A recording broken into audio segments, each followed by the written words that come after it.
Hello friends, I am called Niranjan Kumar. I teach English at Rajkamal Saraswati Vidyamandir, Dhanbad. Today we are to discuss two voices of a verb. When we talk of two voices of a verb, a question arises: which verbs have two voices called active and passive? And why do we need to have two voices? Actually, when a sentence is written like this, he sings a song, and the same sentence is again written as a song is sung by him. Now see both the sentences. The meaning is same. He sings a song is sung by him. When the meaning is same, why do we need two voices? Why to write this sentence again in another order? What is the need? This question can be easily understood by intention behind a speech. When we speak, there is an intention. And see the intention, he sings a song. Here I intend to emphasize he. The stress is on he, the doer of the action. And when I say a song is sung by him, the stress is on the noun a song. So this shift of stress needs two voices. Now one thing that we discussed this very moment, when we have two voices, the meaning remains the same. At the same time, the tense remains the same. Whether a word is written in active voice or in passive voice, when we are told to change a sentence from active voice to passive voice or passive voice to active voice, these two things must be kept under consideration, that the meaning remains the same, tense remains the same. Am I clear? Now the question is, which verbs? Which verbs? Before knowing it, I would like to talk a little about verbs. Verbs that we earlier discussed, that a verb may be a lexical verb, may be an auxiliary. Here we talk about a lexical verb. And now the lexical verb can be of three types. The first one is a happening verb. A happening verb. It is very clear from the name itself. A happening verb means the action happens. The doer of the action is not mentioned here. See this sentence: winter starts in the month of October. Winter is the subject. Starts, verb. In preposition, in the month of October. See, this October is object to this preposition. In the month of October. Now this subject is not doing anything. Winter starts. Is a winter starting something? No. The same thing can be understood in this sentence also. Let's see, we usually start with the verb. Broke is the verb. This action is subject. After preposition, this object of the preposition. Now again see, chair broke. Is the chair doing something? No. Thus it is clear that in happening verb, the subject is not the doer of the action. And as the subject is not the doer of the action, actually these verbs cannot have any object. See, how can the verb get another object? The job of starting something is actually experienced by the subject itself. Thus, there isn't any question of having any object. Now see the second sort of verb, being. Mr. Jaisankar Jha is a teacher. Mr. Jaisankar Jha is a teacher. Is it the main verb? And Mr. Jaisankar Jha is the subject. Now, teacher, subject complement. Teacher, a noun, is not actually experiencing the action. It is not receiving the action. And thus, it is not an object, but a subject complement. The question, again, are main verb. The question, subject. Easy, again, subject complement. A noun, subject complement. Very.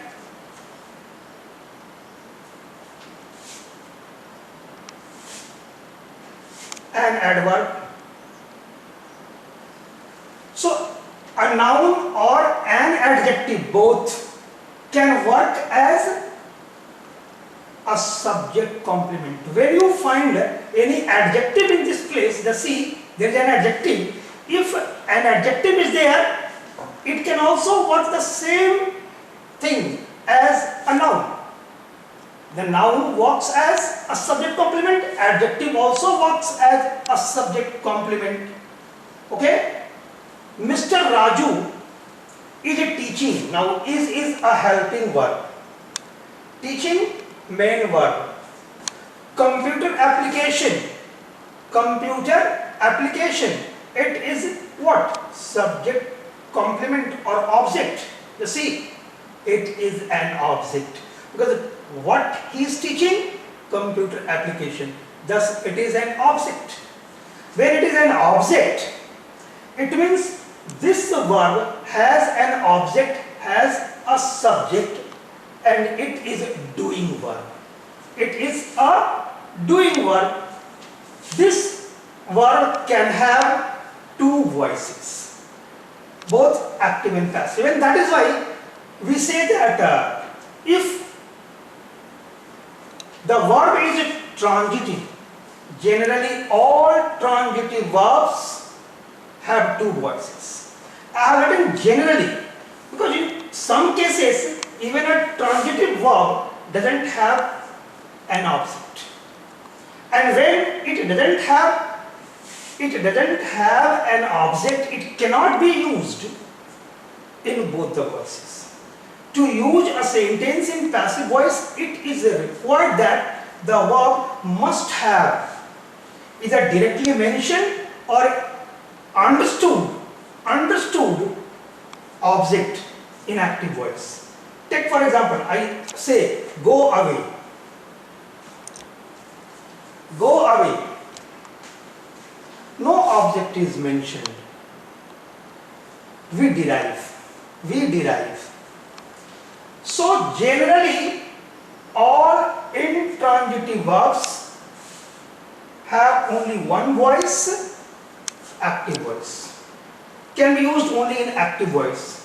Now in order to bring it to your use, it is better to understand that if a verb has an object clearly mentioned or derived from the verb cognate object, it is also called verbal object. It is also called verbal object. Verbal object. Then it can be used in both the voices. Am I clear? It is also important, just I forgot to tell you while teaching you being verb, the form be is am, are, was, were, been, being, be. These form, if works as main verb, they are actually called linking verb also. Linking verb. They are also called linking verb. Linking verb. And when they are linking verb, the act is link. To link. They link two nouns. So there isn't any question of having an object. Am I clear? Now see how to do this job. It is very simple. When we have to change a sentence in active voice into a sentence in passive voice, actually the verb is changed into be plus verb 3 form. And you should learn it as per tenses. When it is present simple tense, we use is, am, are in place of be. When it is past simple, we use was, were. When it is perfect, whether present perfect or past perfect, we use been. When it is continuous, we use being. And when it is a model, we use be in place of be and then verb 3. Take for example, Mr. Raju teaches us math. Now when you need to change it, you will see this, a subject is here, verb is here, object is here, another object is here. Now we have two objects, direct object, indirect object. Normally it is said that if you are having two objects, the living being becomes the indirect object and the non-living being becomes the direct object. You can use any one, either direct or indirect object as a subject of passive voice. You are free to do this. The only thing that you are required to keep in your mind, that when you use this direct object as a subject of passive voice, you should use a preposition. Maths is taught to us by Mr. Raju. Now see, this to us, if you use indirect object as subject, you need not do this. We are taught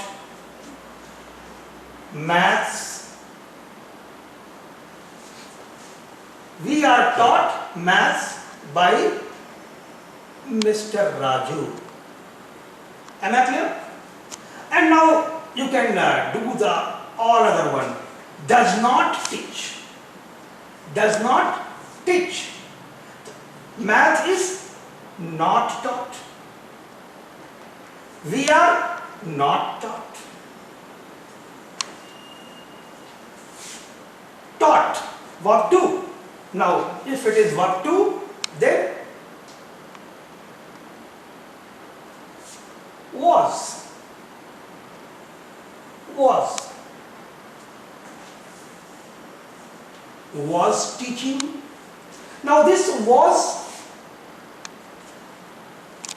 and teaching, just we are concerned with this main verb. I told you main verb will be changed into be plus verb 3. So this was will remain here as per the number and portion of the subject that you make in the passive voice. Now see, math singular, so was is quite right. And now teaching, be taught, being taught, being taught. But when we use we, now we takes were, and were being taught. Similarly, when we have has taught, when we have has taught, now what will happen? Has taught, again taught is the main verb, be plus verb 3, and it will be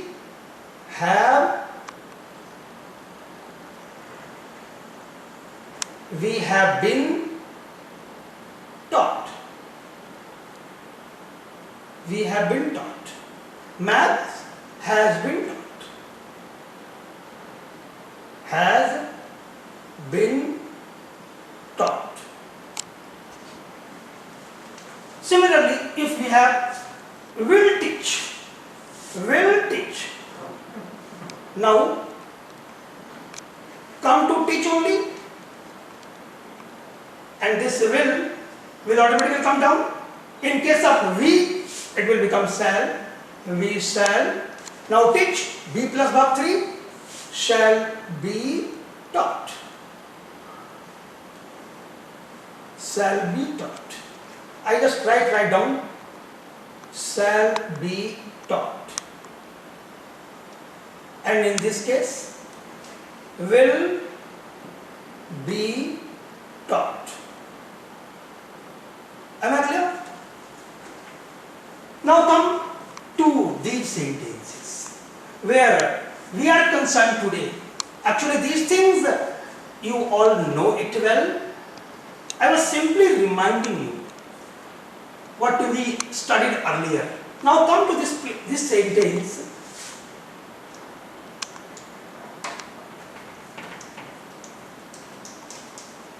He is to blame. He is to blame.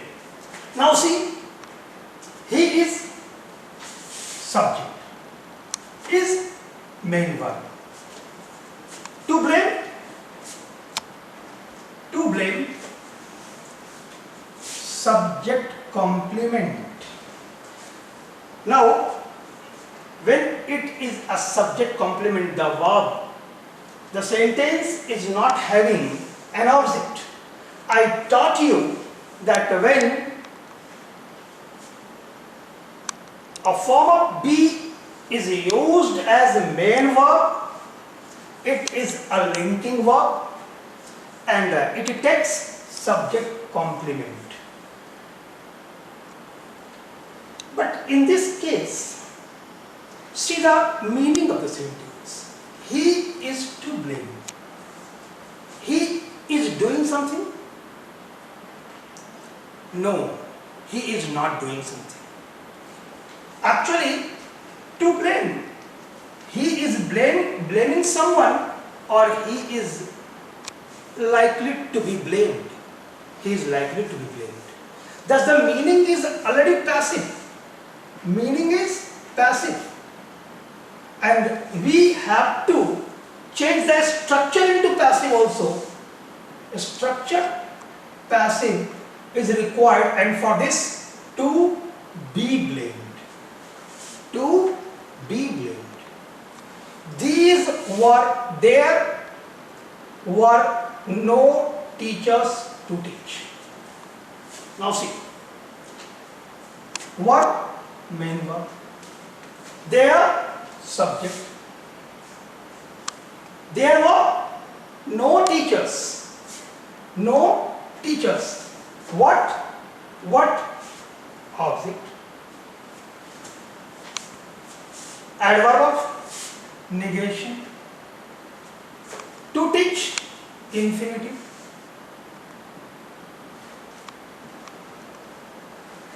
It is wrong. Though it answers the question what, it is not an object. Okay?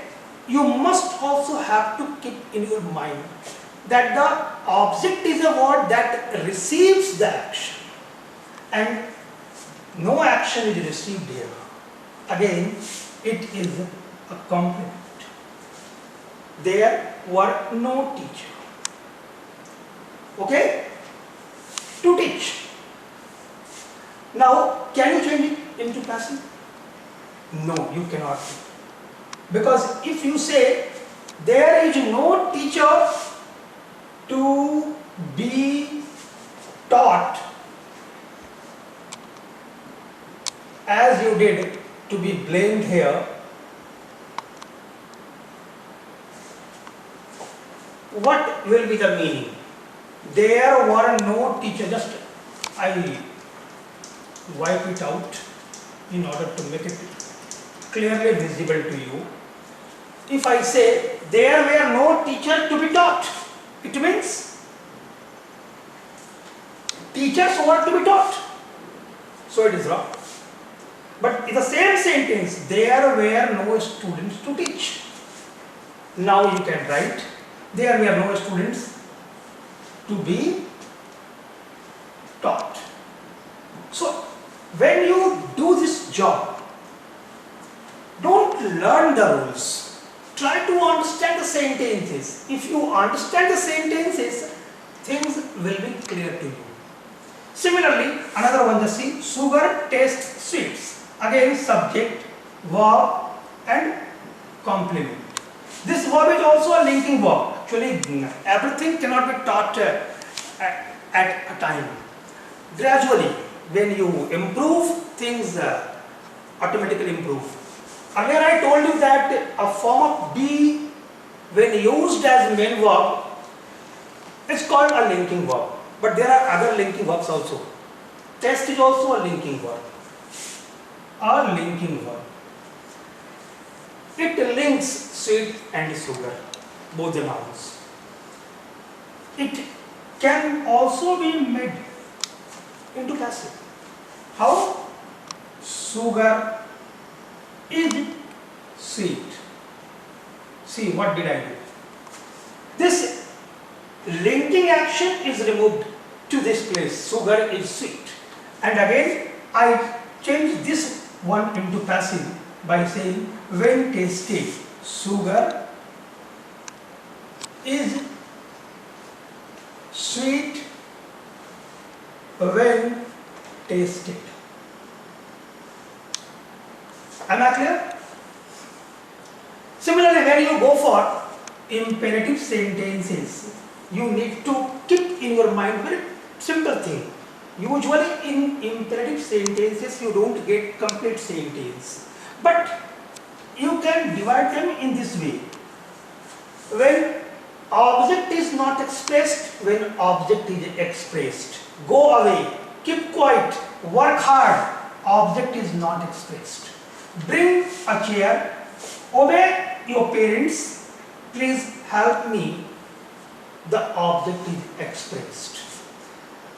When the objects are not expressed, it is required to use the structure you are ordered, requested, advised, suggested, whatever you like. Whatever is required, sorry, not like, whatever is required. You have to see this sentence. Don't translate it in your mind. You see it, go away, means I order you to go away. You see this sentence in this form, I order you to go away. Keep quiet. I advise you, I command you to keep quiet. If you see this sentence like this, it will become very easy for you. You are ordered, you are advised, you are suggested, and then change this verb into infinitive, to go away.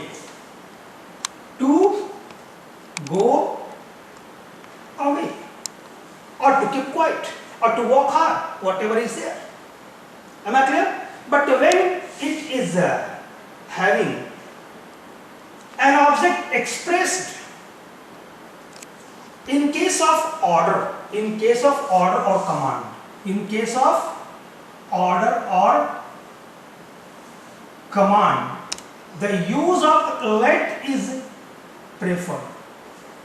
The use of let is preferred, though you can use you are ordered also. Bring a chair. Let a chair be brought. Let a chair be brought. You can also write you are ordered. You are ordered to bring a chair. So it is preferred but not necessary. When there is an advice, if there is an advice, should construction is preferred. Should construction is preferred. It is also correct, but it is preferred. Obey your parents. You should